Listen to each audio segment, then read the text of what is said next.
Hey everybody, it's Jeremy. Welcome back to EA Tetragrammaton, where we are playing This is turn 168. Jumping to things. Alright, so we will do our typical scenario. Go down the list. We had 2 battles against horrors this turn. One with an Ishib and one with a Gudu. We lost both. Unfortunate. That kind of sucks. Then we had 2 remote assassinations. I guess 3, technically, remote assassinations. We had a disease demon come after a Gala and kill that one. And then we had a disease demon come after an Enkidu shaman, which we were able to rebuff, fortunately. And then we did a mind hunt and actually succeeded on killing whoever that was. A vampire or a lich or something like that. So 2-1 on the score of remote assassinations. Very nice. We got attacked a couple times this turn by Relay. We rebuffed them in Forest of Springs, which is cool. We lost in Thorn Woods, and this is a big deal. I'll talk about it more. Wait, is this the one I'm thinking of? Maybe not. We'll talk more about this later. And then we lost in Whispering Wastes. So we went 1-2 against Relay.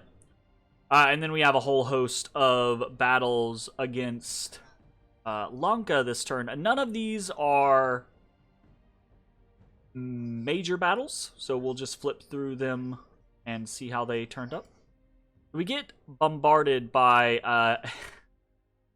this one's kind of... This is the whole horror harmonica guy. Oh, no, it's not. Never mind. Sorry, we just got 2 Soul Slayers. Okay.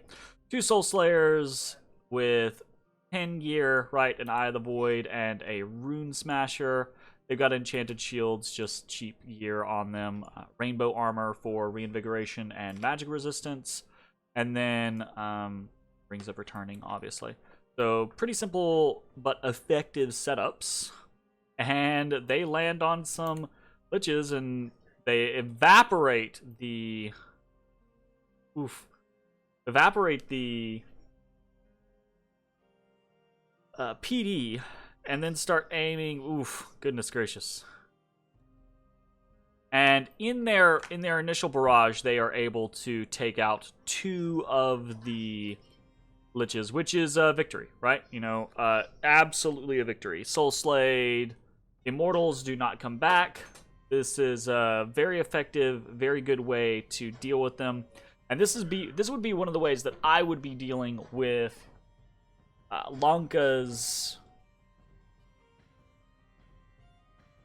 raiding Immortals if I was not dealing with Astral Corruption, right? So...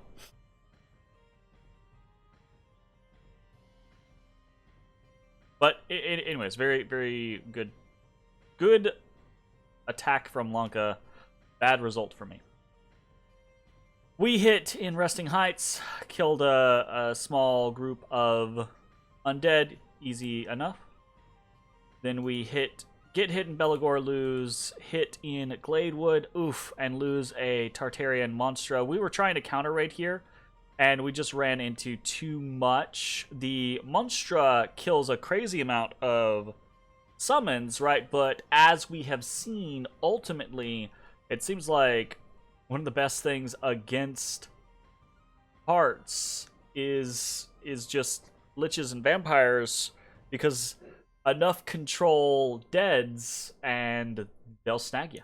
Yeah. So that's unfortunate. We get hit in Tyrannia, and we lose. We have a big patrolling force here that just gets smashed. There's not really much that happens in this battle. It's just kind of, you know, they have a bunch of undead and vampires, and we have a bunch of thralls and random units. And we have a fair number of mages, but we don't really have anything crazy happening. Rigor Mortis goes up, of course. But, like... You know, this Ishib already fatigued out, you know, because he summoned a single water elemental, and now there's Rigor Mortis up. There's an Incy here, but he doesn't really have anything. There's some air or earth Gudus and air Gudus here, but again, they're not kitted out for like if I had, 4 or 5 of them with air elementals or something like that, or maybe earth elementals, maybe it would make a difference. But as it is, mostly we're just gonna get chopped. Our thralls break. I find kind of interesting how on paper these thralls aren't horrendous. We're all routing right now. So take a look at this thrall, right? I guess it's because these guys have actually been around for like ages. This thrall has been around for so long, but they've got good experience or good morale due to their experience pips. That's pretty funny, actually. Increased attack skill, increased defense skill. So I guess they actually are pretty garbage without the extreme amount. I mean, and they're meant to be garbage. They're free spawn. But the point I was trying to make is they're free spawn going up against free spawn. But the problem is these guys have pitchforks that are piercing weapons, and long dead are pierce resistant. So kind of a pain in the ass. Otherwise, I think we would do better. I also just think rigor mortis is a big issue here. I think rigor mortis, I've talked about this at length, I think, but rigor mortis is just one of the ways that Lanka, my big armies, right? Sometimes rigor mortis works really well against them. Other times it doesn't. It just depends on whether or not the rigor mortis caster gets caught. But sometimes that works really well, sometimes it doesn't. But it almost always works really well in these types of smaller engagements, right? A couple hundred long dead versus and some vampires or something like that versus a couple hundred PD or various patrollers or something like that is almost always going to work out better for Lanka, just because, again, if I have a bunch of gems invested, for example, I had a couple of Gudus here. If each of the different types of Gudus has enough to summon an elemental of whatever required type, right? Then maybe we do better. But even in that situation, I don't think it matters too terribly much because we just didn't have enough here. With 1 Ishib, 3 Gudus, and an Incy, adding to the mix, 5 elementals, I don't think turns the tide here. 5 to 10 elementals, yeah, probably would be just fine, especially if they're like air elementals. Air elementals do really, really good against these undead matchups. So, anyways, that's one of the probably the biggest battles that we have this turn is in Tyrannia. We attack into Sinkhole Swamp, take that back. Same in Comsath, just simple raiding. Get hit in Gaetia, hit in Yellow Caves, and we win. We get hit in Wake Forest, we lose Eal. We get hit, or we attack in Troyo and win. We attack in White Peaks and win. We get hit in Turtle Glades and lose, which is unfortunate. We get hit in Mag and lose. We hit in Greenwoods and win. A couple of Liches, Tartarian, kind of prepping for movement. The remnant of our forces get scattered on Grainport. Nothing we can do there. We get hit by a stack of 5 Liches in the Wood of Many Paths. Oof. We lose Anglovania, lose Drogar, and lose World Pillar. So, relatively rough turn for us. 8 to 13 on this particular turn. But again, we're not really trying to counter raid as much as we have been in the past. We're way more focused on very specific things. We've got some events, Kailasa, and this is, I think, this is just part of Lanka's attempt to finish things off, right? Like, my economy has been one of the only continuing economies throughout the majority of the game. We've got hits on Agartha, Tirnanog, Kailasa, etc., to nuke down our population and try to finish my ability to have an economy. Makes perfect sense. I'm not a fan of things like Black Plague. I've talked about this at length in the past, right? I'm not a fan of things in the game that are so punitive towards something that takes such a long time, and especially in a game that I think favors aggression, right? Dominions, I think, absolutely favors aggression, because I think, again, I've talked about this at length, but just to reiterate, you take something like Astral Dome, which is probably the best thing that you have to defend against something like that, against this, and it's just a 50-50 chance on whether or not it works, right? Which is really rough, to have a 50-50 chance of whether or not you lose 50% of your population of your province.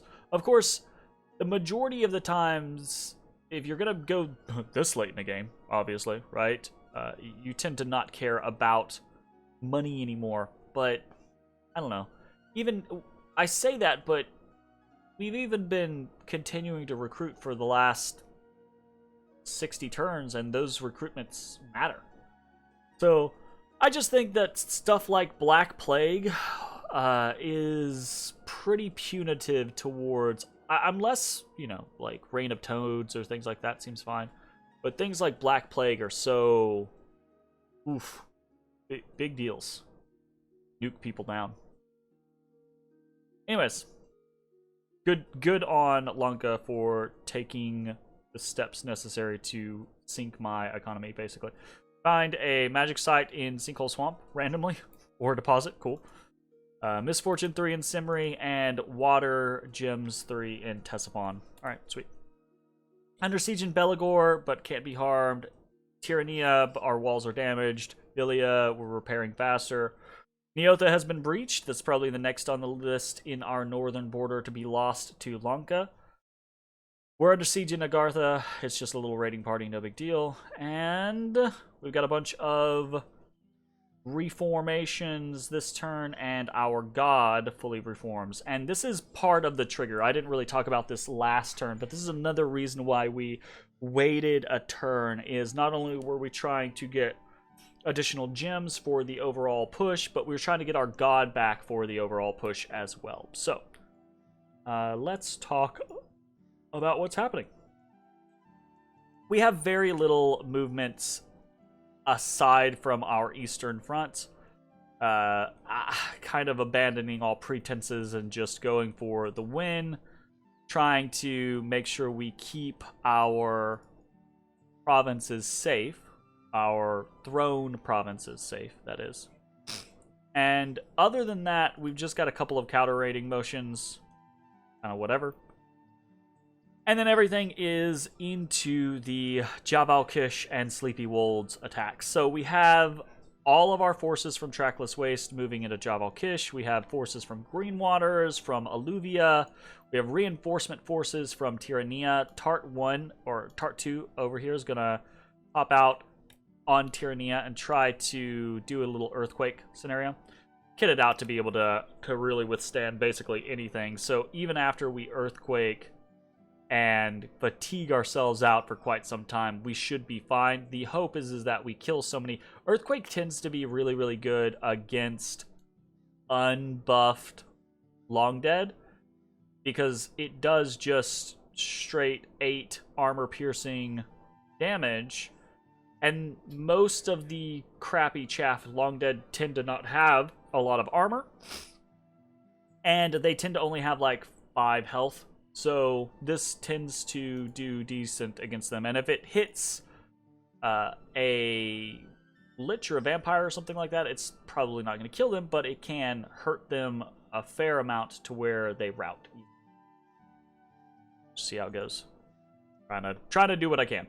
The vampires that we have here are stealthing in, and then we have vampires stealthing in from Ctesiphon as well. So all told, we've got about 750 units, I think, ish, stealthing or moving into Javalkish. I am anticipating that we are going to take the initial fight on Javalkish without any issues, right? It's never the move on to the province fight that tends to be the issue. It's the following turn outside the fortification and then inside the fortification. So our gems are assorted for that. We have a crap ton of gems that are spread out with the intention of only taking one battle this turn. Then next turn, we will take all of our spare gems that we have just spread out all over everyone and allot them for the potential remaining battles. That's the plan now. Okay? So, aside from this movement, we are doing 3 flames from the sky on Javalkish, and it may or may not work. I assume at this point that he is defending, or Lanka is defending the thrones with something like Astral Dome or what have you, an equivalent, right? I wonder what all dome spells are there. I don't even remember. Let's check this real quick, because this was a nagging thing in my head earlier when I was talking about domes. 4 domes? There's the nature one, the fire one, astral one, and... oh no, there's more. Okay. So, the dome, the forest dome, right, is, I feel like, just hot garbage, right? It takes as many gems to use as it does the Dome of Arcane Warding. It blocks friendly spells. It only has a 30% chance of catching a spell, right? Oh, no. I'm sorry. That's my bad. Unlike the Dome of Arcane Warding. Dome of Arcane Warding you put up and you have to refresh it. I think the Forest Dome just lasts, period, until it gets destroyed. So, that's fair. It's a 30% protection, basically, until it gets hit by a fire spell. But it's like, one, it's 30% protection. It's super low protection. You have a 70% chance that it's not going to matter, right? And it can work against your own friendly spells. Which, okay, cool, great. And then it just gets destroyed by fire spells, which Flames from the Sky is kind of one of the quintessential things that you would want to protect yourself from in the late game, right? So, kind of, what? Alright.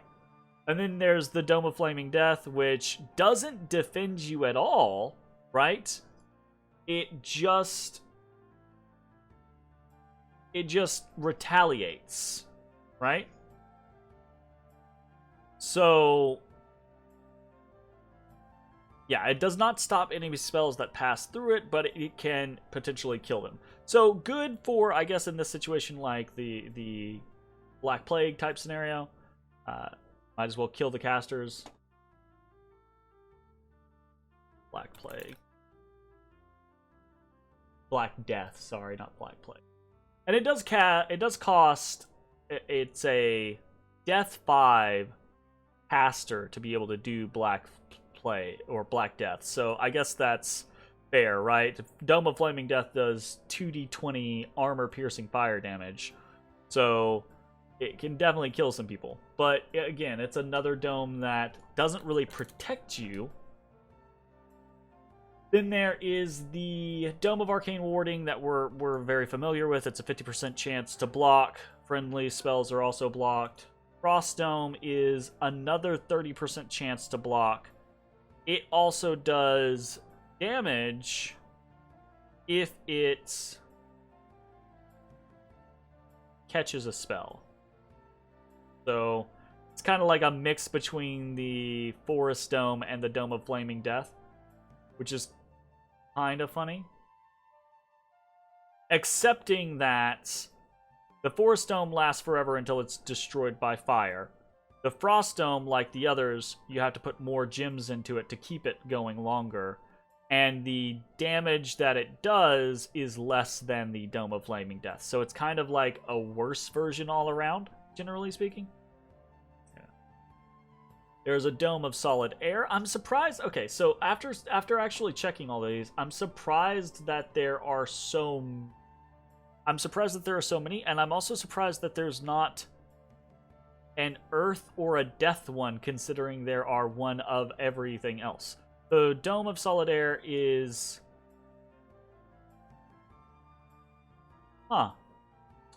probably the best one in the bunch. Interesting. How did I just never saw this one, I guess. Or I've just never, like... Maybe I have seen it, I just haven't thought about it. This is what happens when you play a game for over a year and you're like, okay, well... This is one of the reasons why I like playing new games of Dominions, is because it refreshes things in my mind. I go back and I study and I'm like, oh, what are the things that would be really good with this? So Dome of Flaming Air is actually really good. It's got an 80% block chance, and it is a permanent duration. However, it is destroyed if it fails to block a spell. So that is absolutely what I should be doing. I wonder, can you layer domes, right? Could you have a dome up that's like Dome of Arcane Warding and Dome of Solid Air, right? So any spell has to go through, you have an 80% chance to be blocked by the Solid Air, and then if you don't get blocked, the Solid Air is destroyed, but then you have a 50% chance to get caught by the Arcane Warding, or a 50%, vice versa, whichever. I wonder if that is possible, or if a dome, putting up a dome itself, counts as targeting the spell, right? So that's pretty interesting. I guess if it does, right? If it does count as targeting the spell, you could probably still layer them.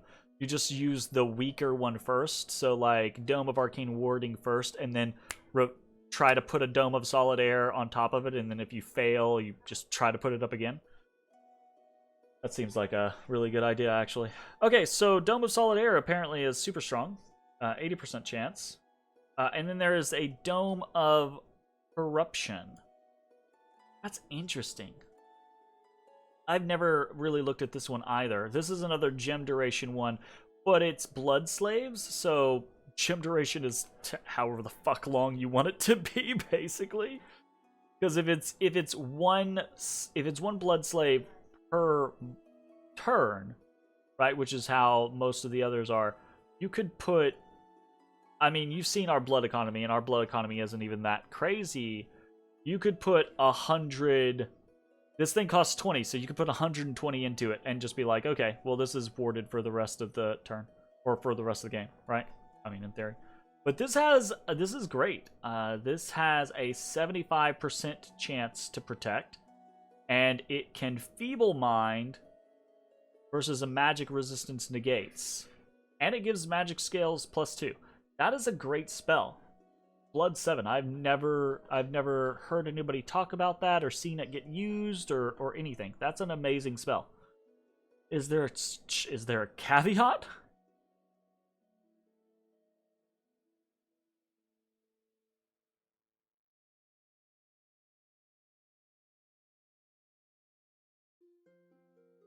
Oh.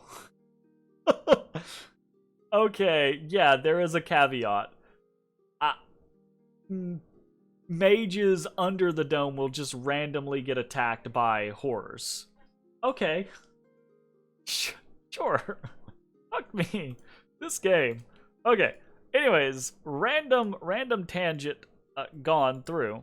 So, I would assume that Lantica has access to any of these at this point. So, I would assume at the very least, Dome of Arcane Warding is up. Maybe Domes of Solid Air are up. Seems like a really good spell.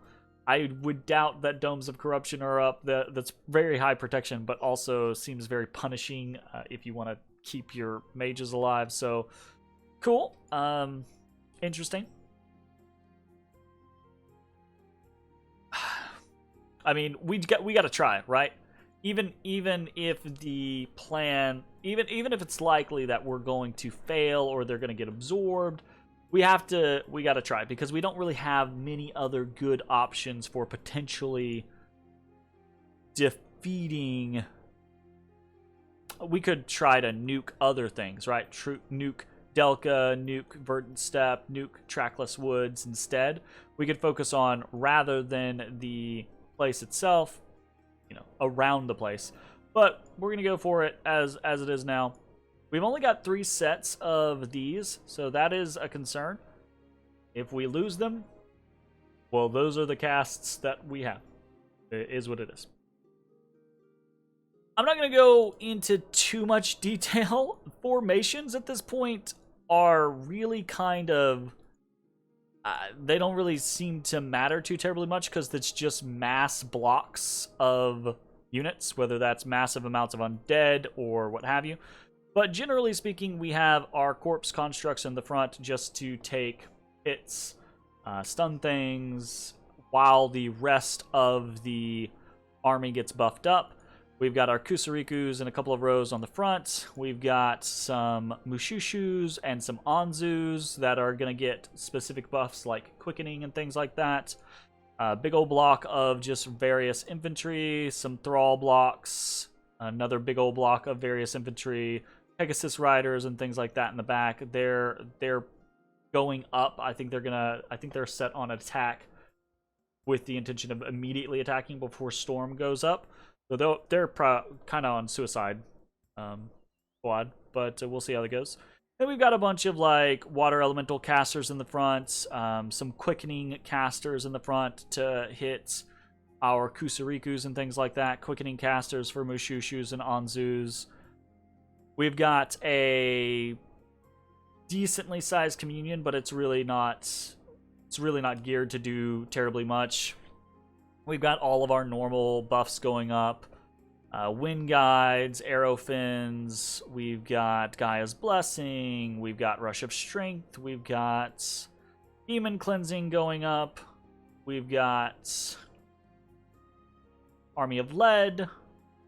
Most of our Earth Gurus are just set to do this Earth Power, Legions of Steel, Temper Flesh, with the concept of like, if we can get a fair number of Legions of Steel across our armies, then they do pretty decent, But other than that, these Earth Gurus, we don't have enough Earth Gems to just do mass Earth Elementals or anything like that. And there's not really like a specific Earth spell that I'm like, oh yeah, this Earth spell is going to do really good. So I'm kind of just letting them do advance and cast spells. So hopefully they will move closer and do things like, I don't know, what is it? The Earth Meld, right? That's a pretty decent one. Doing things like Blade Wind could potentially be good, right? They tend to favor a lot of those types of things. So we'll see what they plan to do. We have things like, we have so many bodies here. Things like Relief. Things like Mass Regeneration.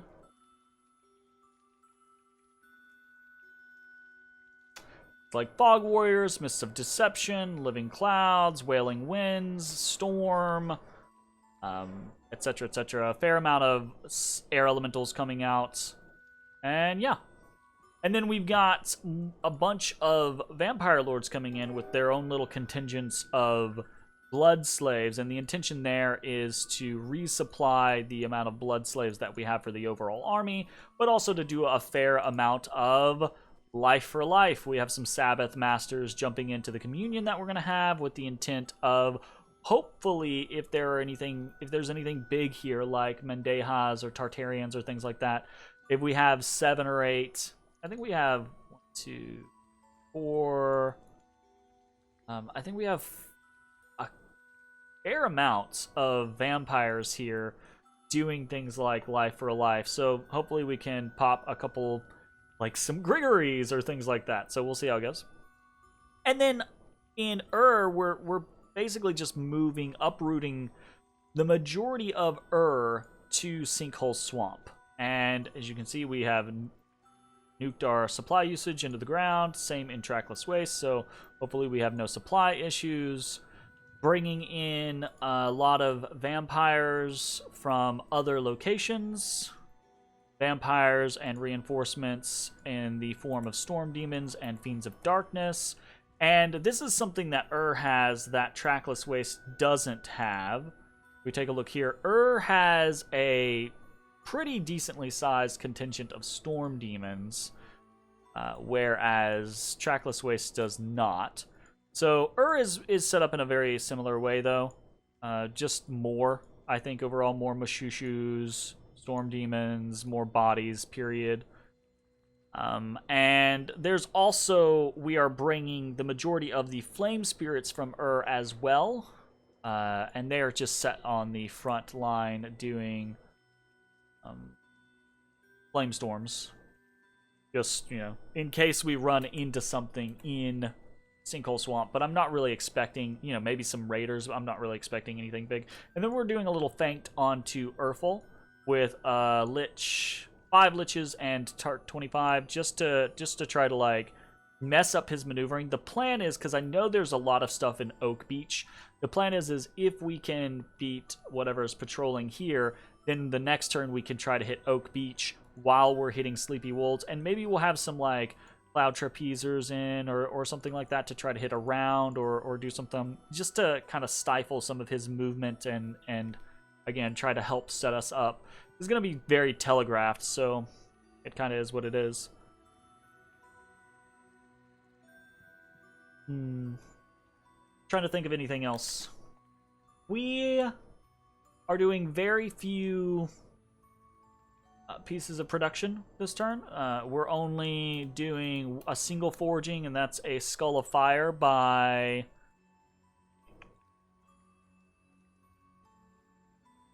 this guy. Because I was just like, look, if these guys die, right, then, I'm not going to have access to things like Flames from the Sky. But if I make a Skull of Fire, what I could potentially do is, on the following turn, I don't think this matters, but this was just a thought that I was having.